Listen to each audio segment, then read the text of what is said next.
Vinohradom sa v Nitre mimoriadne darí. Počas obdobia stredoveku sa benediktínsky mnísi pričinili o inovácie v postupoch výroby vína.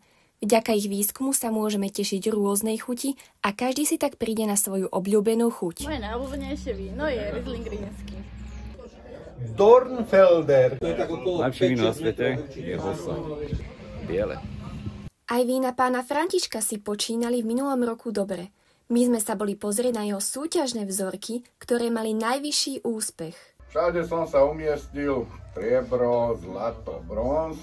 Darilo sa mi tento rok s bielými vínami, Tramínom, Rulandom. Rúžové nejaké som tam mal som tam ešte to André a červené Nitra. Tak ako každý rok, aj tento rok sa v Nitre uskutoční vinárska súťaž. Z rôznych kútov sveta sem každoročne prichádzajú návštevníci. Chodia z Rakúska, chodia z Nemecka. Dá sa povedať z celého sveta, lebo chodia sem degustátori, ktorí hľadajú špecifické vína pre reštaurácie. Každý rok sem chodíme na vínne cesty, bývajú dve do roka.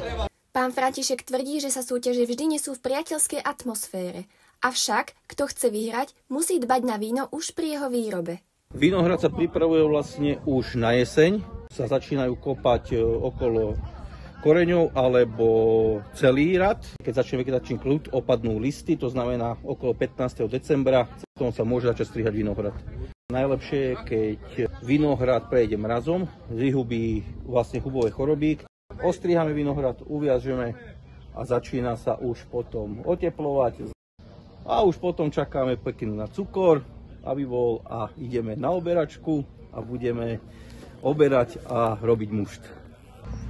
Všetky výstavné vína môžete prísť ochutnať na najbližšiu degustačnú súťaž, ktorá sa uskutoční v Nitre dňa 22. júna 2024 v chatovej oblasti v mestskej časti Horné Krškany. Lucia Babková, žurnál UKF.